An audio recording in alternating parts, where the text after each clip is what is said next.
नमस्कार, times now Bharat पर देश के सबसे पसंदीदा डिबेट शो राष्ट्रवाद में आपका स्वागत है। देश के दो बड़े दिग्गज बिजनेसमैन, उन्हें लगता है यूपी बेहतर है, यूपी नंबर 1 है। इसके बावजूद सियासत हो रही है। सवाल है क्यों? इसलिए सबसे पहले उन सवालों को आपके सामने रखते हैं जिनके इर्द गिर्द आज की चर्चा आगे बढ़ने वाली है। पहला बड़ा सवाल यह कि अखिलेश के लिए इन्वेस्टर समिट पैसों की बर्बादी क्यों लगती है, जबकि देश के बड़े बिजनेसमैन को ऐसा नहीं लगता। जिनके राज में कोई समिट नहीं हुआ, वो सवाल इस तरीके का क्यों उठा रहे। सवाल यह भी कि 32 लाख करोड़ का निवेश आंखों में धूल झोंकना कैसे हो सकता है। सवाल यह भी कि निवेश के लिए पूरी दुनिया आ गया है। देश नहीं, दुनिया भर के 13 बड़े बिजनेसमैन मौजूद हैं। उसके बावजूद विपक्ष को आशंका किस बात को लेकर है। चलिए आपका परिचय आज के मेहमानों से करवाते हैं। विवेक बिंद्रा सीईओ है बड़ा बिजनेस के। आईपी सिंह समाजवादी पार्टी के नेता और प्रवक्ता। सबसे पहले आईपी सिंह, मैं आपके पास आता हूं। अखिलेश यादव ने कहा कोई भी सूट बूट टाई पहनकर आ जाए, बीजेपी वाले उससे एमओयू साइन करवा लेंगे। आपको लगता है कि इस तरीके का एमओयू साइन होता है? देखिए, हमने एक बड़ी दूरबीन मंगाई है और उस बाइनोकुलर से उत्तर प्रदेश के जो 75 जिले हैं, सभी जिलों में जाकर हम ये ढूंढने वाले हैं कि 2 इन्वेस्टर समिट और एक डिफेंस एक्सपो में कितना काम हुआ है और कहां कहां क्या काम हुआ है। ये आपको याद होगा कि वाइब्रेंट गुजरात का एक फार्मूला बीजेपी ने इजाद किया और उसके बाद उत्तर प्रदेश समेत जहां भी इनकी सरकारें हैं, सब जगह इन्वेस्टर समिट और $1 ट्रिलियन किसी से भी पूछ लिया जाए कितने शून्य आएंगे, ये नहीं बता सकते। सर आप ही बता दीजिए ना, देश को 1 ट्रिलियन में कितने शून्य होते हैं? मुझे नहीं पता है। आईपी सिंह जी, 1 ट्रिलियन में कितने शून्य होते हैं? मुझे नहीं पता है, किसी को नहीं पता है, बता दीजिए सर। अरे मैं बता देता हूं भाई, मैं बता देता हूं आपको। $1 ट्रिलियन में वैसे 12 जीरो हैं। अगर रुपये का देखोगे 8 के आगे 13 जीरो हैं। यूपी समिट जो है, पहले आपको उसमें बता देता हूं, ये तीसरा सबसे बड़ा जीडीपी है महाराष्ट्र और तमिलनाडु के बाद हमारे देश का। यूपी एक बहुत बड़ा राज्य है और लगभग गुजरात के बराबर है। इसका करंट जीडीपी, इसको समझ लीजिएगा, आपको सिस्टम पूरा समझ में आ जाएगा। $270 बिलियन है। ये $1000 बिलियन यानी 1 ट्रिलियन का गोल कर रहे हैं अगले 5 साल में। यानी कि इनको 3.7 टाइम्स ग्रो करना पड़ेगा। इसका मतलब हर साल 26% ग्रो करना पड़ेगा। इसको ऐसे समझो, पिछले साल ये 17% ग्रो किए हैं, इनको 26% ग्रो करना है। 17% ग्रोथ लेके आए, ये अनप्रेसिडेंटेड थी, बहुत अच्छी थी, उसके लिए बधाई। लेकिन इनको जाना 26% पे है, यानी कि इनको अभी बहुत काम करना पड़ेगा।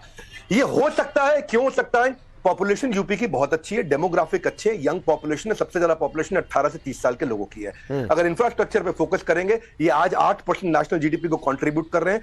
चीफ मिनिस्टर यहाँ के विजनरी हैं। ईज ऑफ डूइंग बिजनेस में ये दूसरे रैंक पे आ रहा है भारत के अंदर। आंकड़े मुझसे मांगे जा रहे थे, देता रहूंगा। नेचुरल रिसोर्सेज यहाँ जियो इकोनॉमिक पॉइंट ऑफ व्यू से अच्छे हैं। डेलॉइट को इन्होंने एंगेज किया, जिसको देख के मुझे खुशी हुआ, which is one of the biggest 4 auditing companies in the world. वो $1 ट्रिलियन इकोनॉमिक मिशन के लिए डेलॉइट इस पर काम कर रहा है। उत्तर प्रदेश की बदलती कहानी है। मैं आपको यहाँ बता देता हूं 2005 काम की बहुत चीजें।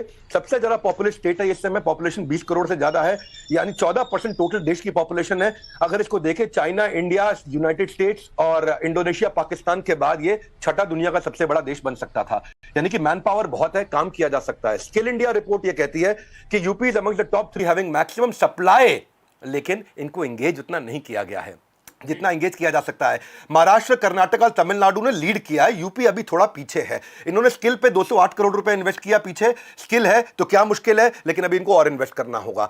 अब ये समझ ले क्यों कर सकते हैं, ये $1 ट्रिलियन पे क्यों पहुंच सकते हैं? क्योंकि ये लुधियाना कोलकाता, ये 2 सबसे बड़े हमारे देश के कार्गो ट्रेन कॉरिडोर्स हैं। एक है दिल्ली मुंबई और एक है लुधियाना कोलकाता। ये लुधियाना कोलकाता के रास्ते में आता है पूरा का पूरा यूपी, इससे इनको फायदा होगा। 3200 किलोमीटर का 13 एक्सप्रेसवे देश में सबसे ज्यादा ये बना रहे हैं, जिसमें से 6 बन चुके हैं, 7 बनाने बाकी हैं। क्यों? क्योंकि यहां लैंड एक्विजिशन अभी भी स्लो रह गया है, इसको और करना है। इनका वाराणसी औरंगाबाद हाईवे ये 9 साल से डिलेड चल रहा है, तो इस पे काम करना जरूरी है। मुकेश अंबानी ने आकर के बताया 50,000 करोड़ इन्वेस्ट किया, 80,000 लोगों को यहां पे जॉब दे रहे हैं। लोकल बिजनेस हब इन्होंने अच्छे बनाए, मेरठ में स्पोर्ट्स, मुरादाबाद में ब्रासवेयर, परफ्यूम, यहाँ पे कन्नौज में बन रहा है, लेदर कानपुर में बन रहा है, शूज आगरा में बन रहा है, शुगर केन सहारनपुर में बन रहा है। शरद कोहली, यही सवाल आपसे मैं 20 सेकंड आपको देता हूं, जो इनसे मैंने पूछा था, एक कंपेरिजन, जो बातें विवेक भाई से छूट गई हो। देखिए, यूपी प्राइमरीली एक कृषि बेस्ड राज्य है, ये हम सब समझते हैं, ठीक है। कृषि पे आधारित जब भी कोई आबादी होगी, अगर वहां पर इंडस्ट्री आएगी, आज यूपी का किसान अपने बच्चों को बोलता है भैया जाके शहरों में काम करो, यहां तुम्हारे लिए कुछ नहीं रखा। मुझे लग रहा है ये इंडस्ट्री यूपी से जो माइग्रेशन हो रहा है उसको रोकेगी। और मैं दोहराऊंगा अपनी बात को, वाकई में इसके अलावा इसको इवेंट मैनेजमेंट कह लें, जो मर्जी कह लें आप, वाकई में कोई और तरीका नहीं है यूपी की तरफ वापस विश्वास लौटाने का बिजनेसमैन को, मैं विवेक के साथ सहमत हूं कि बिजनेसमैन के ऊपर इल्जाम नहीं लगाना चाहिए, बिजनेसमैन को राजनीति में नहीं घसीटना चाहिए। अगर आप राजनीति में घसीटेंगे तो आप गलत संदेश जनता को दे रहे हैं। आप नकारात्मक राजनीति नहीं करनी चाहिए। मैं आता हूं शरद कोहली, विवेक बिंद्रा, आप लोग ज्यादा बेहतर आंकड़े बताएंगे। 1 लाख करोड़ से ज्यादा का इन्वेस्टमेंट पिछली सरकार से इस सरकार के मुकाबले आया, तो ये सरकार बहुत ज्यादा कॉम्पिटेंट है, साफ दिख रहा है। 1 लाख करोड़ से ज्यादा का इन्वेस्टमेंट आया है। इन्होंने 3 इन्वेस्टर समिट किए हैं। पहली दफा यूपी के अंदर 75 डिस्ट्रिक्ट के अंदर ग्लोबल इन्वेस्टर समिट में हर जगह के लिए इंटेंट आ गया है। ये जो 30 लाख 33-34 लाख करोड़ का जो इंटेंट आया है, इससे 2 करोड़ की एम्प्लॉयमेंट अपॉर्चुनिटी आएगी। 2 मिनट के लिए सारी पॉलिटिक्स कर लो, बिजनेसमैन को मत आप ये फीलिंग दो कि भाई यहां पे हमारा देश कंड्यूसिव नहीं है। आज 56% मैन्युफैक्चरिंग में आया।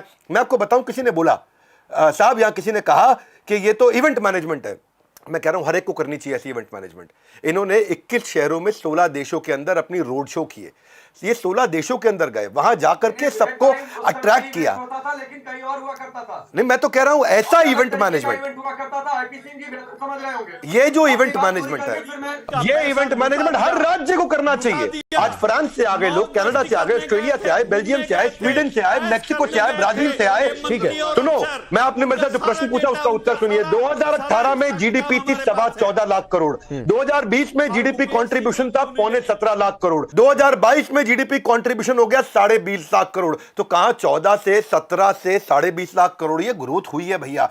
और यहां पे जो OIMS इन्होंने लाए हैं, वेयर हाउसिंग की, लॉजिस्टिक्स की नई पॉलिसी लाए हैं। लैंड विवेक भाई, मैं आपको रोकता हूं, थोड़ा सा समय कम है, थोड़ा सा समय कम है, वक्त इतना ही है। मैं आप सबको रोकता हूं क्योंकि वक्त अलाउ नहीं कर रहा है।